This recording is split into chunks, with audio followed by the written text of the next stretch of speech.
Hi, welcome back to the Busy Corner. This is lesson 11. Today I will demonstrate how to create a twisted contrasting edge scarf like the one I'm wearing and like the lovely model is wearing. In fact, we're going to repeat these colors. And please read my description and that will tell you the exact name of the color and the exact yardage. But it's approximately 40 yards of the red and 30 yards of the blue divided in half. There's another reason you should always read my descriptions, by the way. I make a big boo-boo in lesson 10 when I think that I've dropped a stitch, and in fact, one of my old stitches flipped up. I wasn't actually looking at the pipe.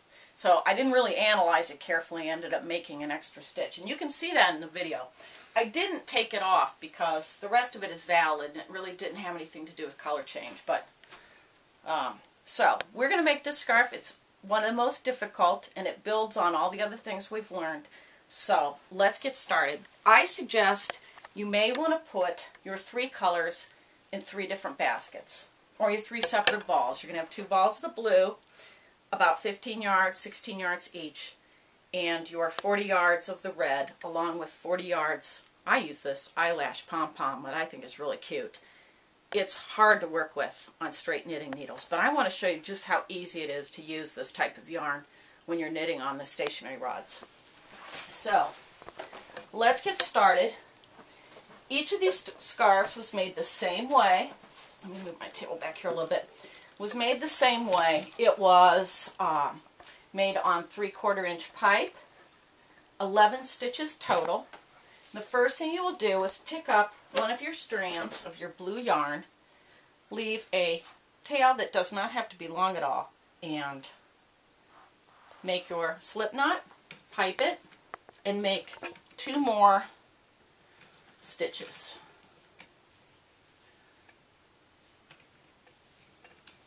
Next, pick up your red yarns. Remember, you're using 2 strands. You're using your red bulky and your eyelash, and you will leave a little bit longer tail this time. You're going to be casting on 5 stitches.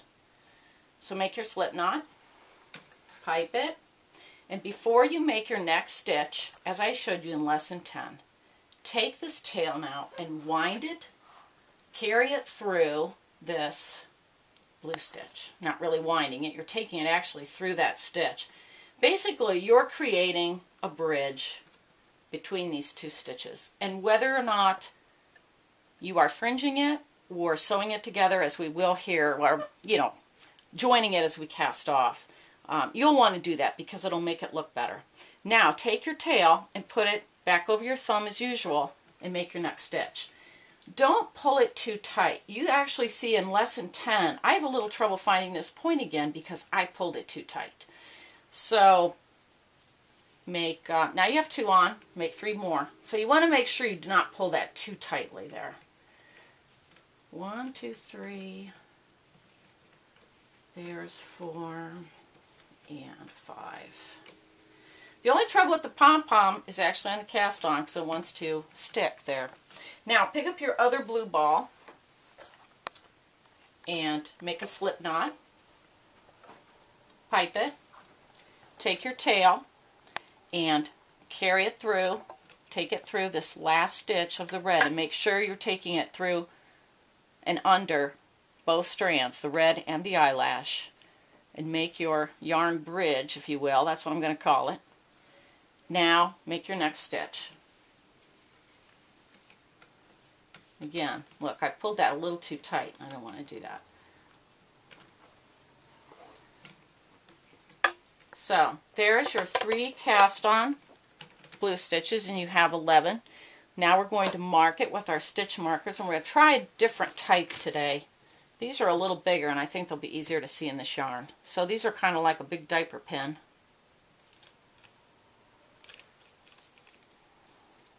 And we only have 2 colors, so we will just alternate these. Now, here's your second blue. Here's your third blue. This is where your tail is. There's your yarn bridge you created when you cast on the red. That's where you want to put your stitch marker. This part always seems tedious. Make sure you have The eyelash, when you do that, make sure that the stitch is all together. Now we need a green one. This seems tedious, but it's so well worth it if you have tried this. I don't do it any other way now if I'm joining a scarf. There's fancier ways, there's more invisible ways, but there's no easier way.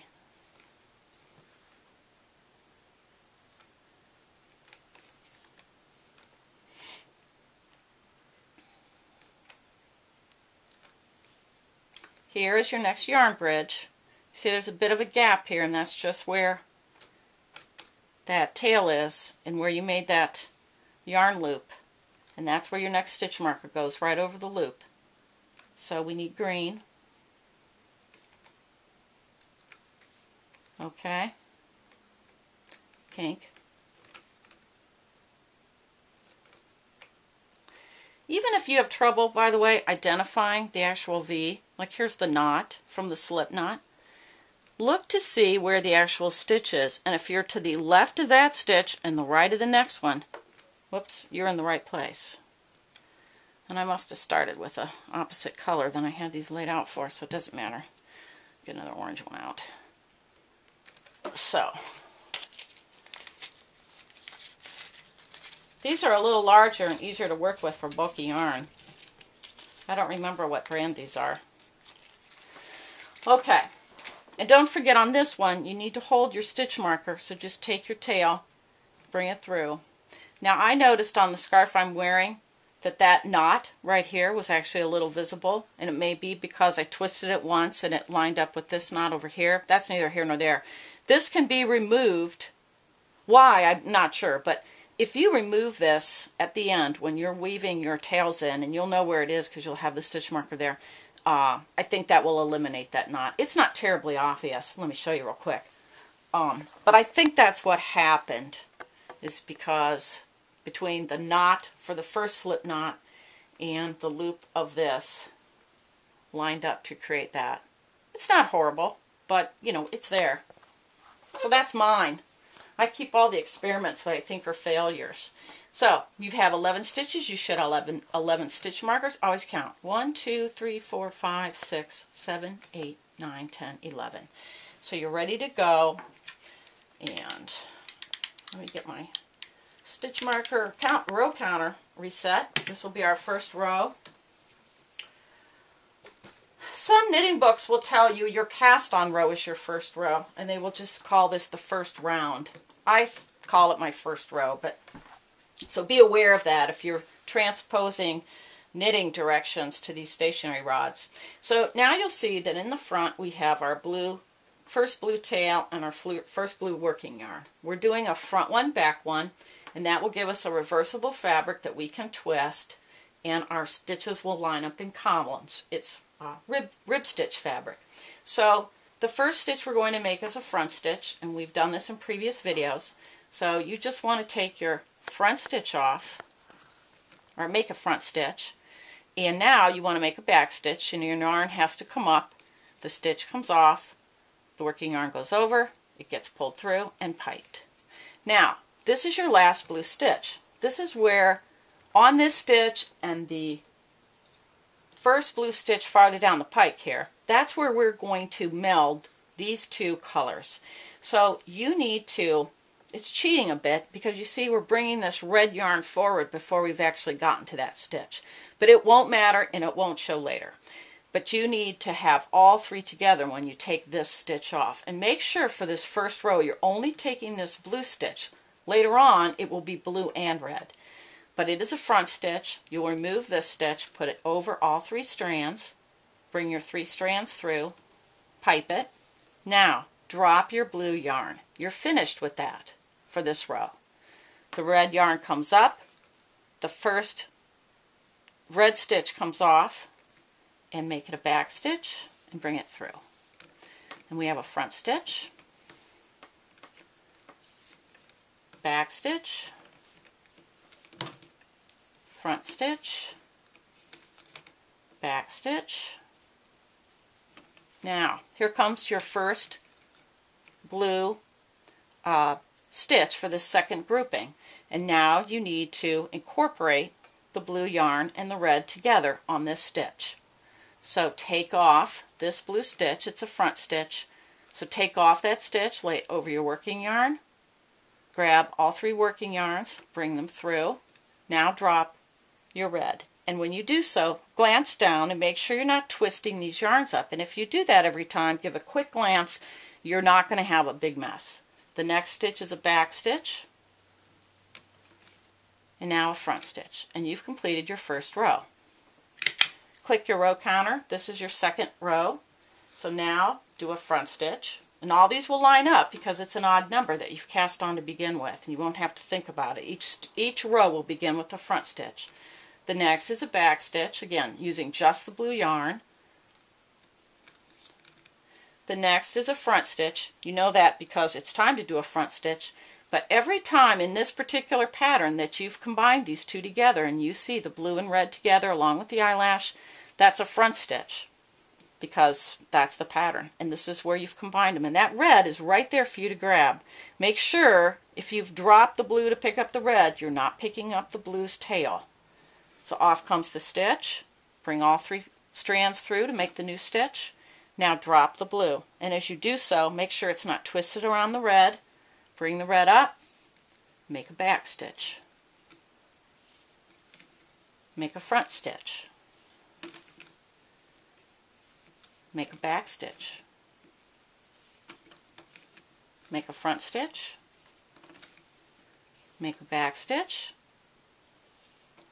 Here comes this blue yarn and your combined stitch. Pick your blue yarn up, keep the red yarn in your hand, take off the stitch, lay it over all 3 pieces of working yarn, bring up the new stitch, pipe it, drop the red. Bring the yarn up, make a back stitch, make a front stitch, and you've completed your second row. This is your third row. Let's do that again. Bring off your yarn, lay it over for your front stitch, snug up your first stitch, bring your yarn up for a back stitch.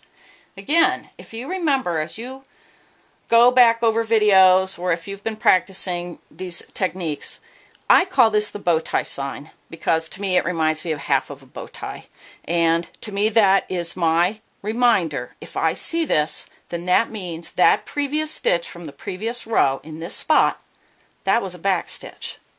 And if I'm doing a front one, back one pattern like you do in rib knit, and I want my columns to line up, I have to make a back stitch where a back stitch was. If the yarn were under here instead, that would be a front stitch. So I know if I see that, I need to make a back stitch there. So, whoops. So I almost goofed it up. Look. Alright. Now, here comes your next combined. This is your combined stitch. So here comes your red. Off it comes over the working yarn. Now drop the blue. And again, make sure you're not twisting it when you drop it. Bring it up for the back stitch. Leave it down for a front stitch. Bring it up for a back stitch, down for a front stitch, up. Here comes my combined stitch along with my working yarn. Make sure you don't grab your tail. Hold the two together. Bring off the old stitch. Drop the red. Just knit with the blue. Glance down. Make sure you're not twisting it. Bring it up. Do a back stitch again. There's my bow tie. And do a front stitch. We'll do one more row. So, front stitch, back stitch, combined stitch, which is a front stitch in this pattern, drop the blue, use the red, back stitch, front stitch, back stitch, front stitch, back stitch. Here's the combined stitch. Here comes my working yarn. It's right there for me to take a hold of it. Bring off the old stitch. Grab it. A little trickier when you have a lot of yarn. let go of the red, pick up the blue, do a back stitch, there's my bow tie, do a front stitch. And you have now completed 4 rows. I'm going to continue and we'll come back when I've completed 36. Hi, welcome back. I have now knitted 35 rows of what is going to be our twisted cowl, and this is a good opportunity to show you a couple things before I forget. If you are uncertain, if you've forgotten to do your clicker, which I do constantly, and you don't know how many rows you've made and you're doing something like a rib knit, all you need to do, now I'm going to turn the stand around so you can see this easier. If you look where these bars are and you are in a rib knit, if you count these individual bars, and I don't count this row down here, I begin my count right here. And if you count these, all of these, and go all the way up to the end and include this one, that's 35. And if you're in garter stitch and you count your bars, count them as 2. And if you are in stockinette, turn it around and count the back. Don't try to count the V's. It's easier to count the bars on the back. That way you can kind of double check yourself. And I also know that I started with 42 yards of red yarn, and I have 8 yards left. So far I've used 34 yards. And I'm going to tell you still to start with 40 because I don't know if we are all going to knit the same way on stationary rods. If you are knitting with needles and holding the yarn in your fingers, the tension between individual knitters can vary enormously, and they always tell you to do what's called check your gauge. And they'll have you knit a test swatch, and they'll tell you how many rows and how many stitches. By the way, when you're winding your ball, don't do it tightly because you'll stretch your yarn. But anyway, they'll tell you how many rows and how many stitches will be in a certain number of inches. And that's called your gauge. And every knitter is different. And most knitters, with practice, you know, their gauge might even change. So I don't know if that's going to be true for us. So I'm going to, on the outside, say you're still going to need 40 yards of the red and approximately 30 of the blue, but it may be less. I have one more row to knit because I want to show you one more thing. So now we're down to this. We have one more row. We haven't tangled our yarn. Yippee-yi-yay. And the one thing you want to be careful of when you are working with eyelash is, that's not so much true with this pom-pom eyelash because it's heavier, so it tends to drape down.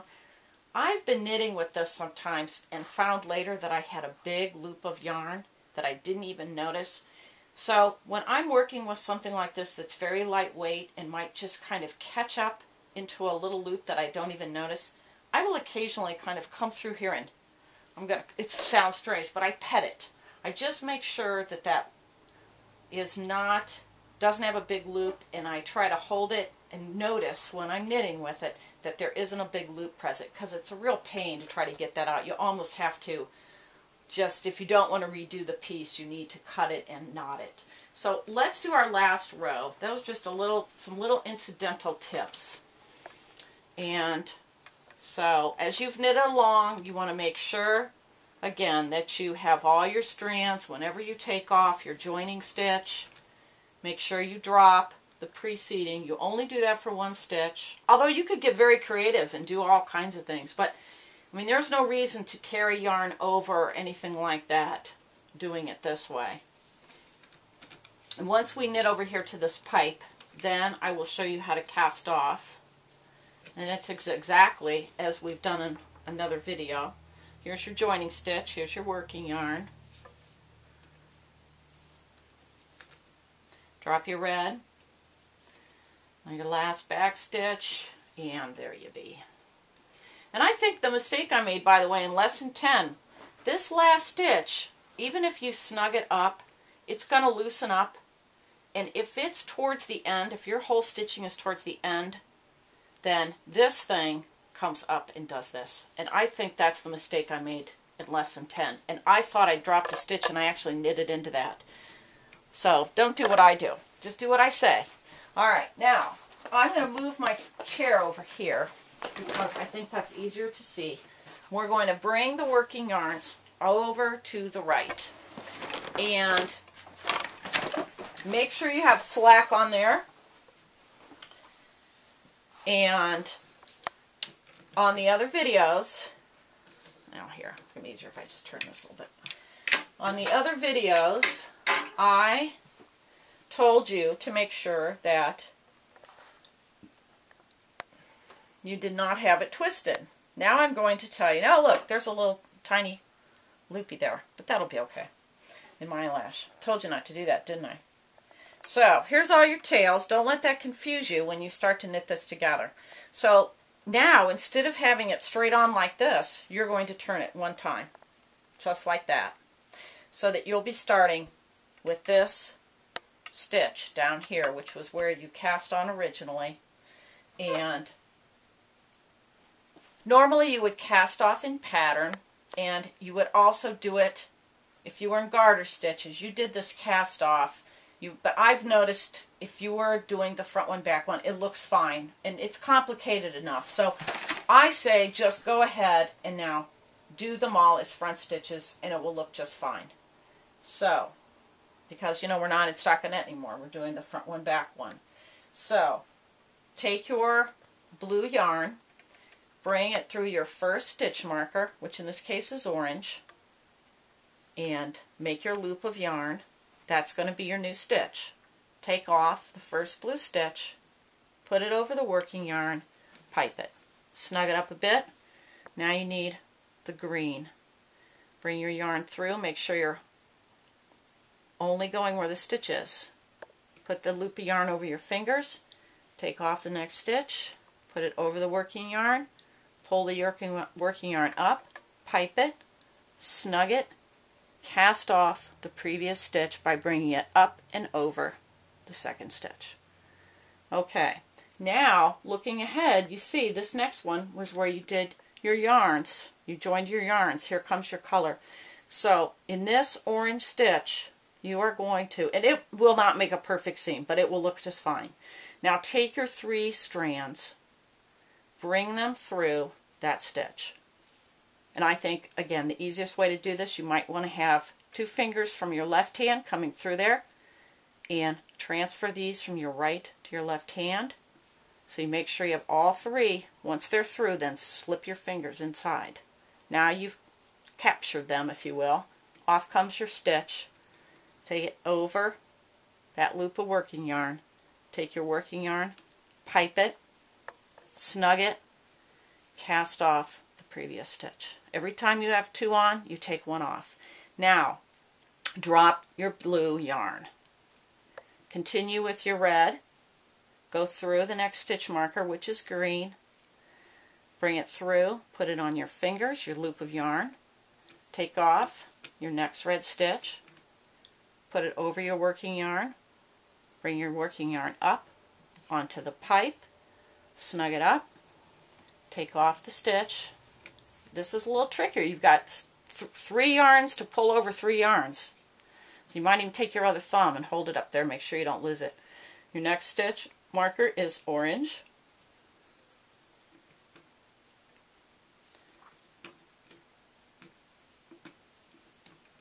Pipe it. Take off your previous stitch. See, I'm kind of using my 3rd finger to kind of hold that back so I can pull it over. Now, I like to check as I go along because if I've made a mistake, it's easier to undo at this point. So I have 1, 2, 3, 4, 5, 6 stitches on. 1, 2, 3, 4, 5, 6 stitch markers remain. So, oh, happy day. So, take your fingers through there, grab your yarn. I think that's one of the easiest ways to transfer it because you want to make sure you don't lose that eyelash. It's easy to do because it's the same color as your background yarn. That's what looks the best. So take your old stitch, put it over your working yarn, pipe it, snug it, take off the previous stitch, go through your next stitch marker, which is orange. We're going to go the whole row.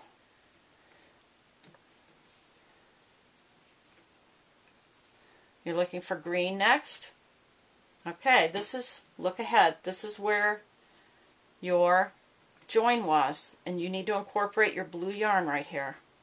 And look for your stitch marker. Put your fingers through there. Now, this is going to be a little weird here because there is a part of that loop of yarn, but ignore that and bring, if you can see what I mean, that is right there. You don't want that anyway. You want to be right here. So, don't worry about that. That's one of the reasons you're going to mark all these stitches. Now look, I dropped the blue. So, have all three when you grab those through. Make sure you have all three strands. Now they're through my stitch marker and through my stitch only. Now I can transfer those three strands to my right hand. This seems very awkward, but you will get used to it. Oh, you know what? I actually did that too early. Look at that. All right, here. Do your red stitch. I actually grabbed that too early. I saw this blue of this, you'll see my confusion. I saw that blue and I thought it was time to do that, but it's not, so that's all right. We corrected it before we did it. So anyway, there you are. Bring through your red only. We have one more red stitch to do. Sorry about that. I did a quick glance. All right, off that comes. Now we have the blue yarn. And that makes sense. 3 stitches, 3 stitches. Here's our orange. Here's our yarn. Make sure you have all 3. Make sure you keep them in your hand. Put them on your, so you see how I've palmed these strands. And that way, there's less chance you're going to lose them. So, off that old stitch comes, just like always. Make yourself some space. If you have to use your fingers to kind of stretch that stitch out before you grab it, that's okay. Pipe it. Snug it up. Take off the previous stitch. Now, you have 2 blue left. You have 2 stitch markers, and you notice how they get buried up here towards the end. Now, drop your red yarn. Come back up here into that blue stitch. Make sure it hasn't twisted, but you'll just pull it back over. Now, put your finger right in where that blue stitch marker is. Use it to grab the blue yarn and pull it through and put it on your finger. Take off your stitch, put it on the pipe, remove, cast off the stitch before that, which is all 3 strands, and put it over that blue, and you have 1 stitch marker remaining. This is the tricky one. It's usually one that gets turned or is too tight. See how tight that is right now. So I'm just going to take my fingers around that stitch marker. Should have left myself a little more room. That's the reason you mark it. Now, take your blue yarn, put it through the stitch marker. Put it over your finger. Bring off your yarn. Now, off comes that stitch. You have 1 loop remaining. Put your finger through it. Don't worry about this. That's your tail. Let's flip that out of the way. Grab your working yarn and cut it. Okay, so now you're going to pull that tail of working yarn through, snug it up, come back to your seam. Remember, this is the good side of the seam. So you're just going to take your fingers now, your hands, and gently snug those stitches toward the center. And that looks pretty darn good. Sorry about that. We had to put in some more batteries. Okay, so as I was saying, once you've pulled now your seam to the center, like I've showed you on the other video, that looks pretty darn good. It's not perfect, but it looks pretty good. And you're going to see you do have some tails that come to the front. You want to bring those to the back without, making sure you don't unravel something, but it's just generally just caught up in there. And when you turn it inside out, you will see your inside of the seam, you will see all your stitch markers, and you will have 6 tails. In fact, you're going to have 8 strands of yarn because your red is 2 tails on each end, the red bulky yarn, and your eyelash. So make sure that you bring them all to the back side. You can weave them in a little, but you're still going to need to knot them. And I find that's the most secure way in bulky yarn like this that's fairly open. There's nothing to hold it. Although some people actually sew them, and you could do that if you don't want to make a knot. And always make sure once you've done that, that you take all your stitch markers out and count them. And once you've done that and tied off, you'll be all finished and you will have a beautiful scarf.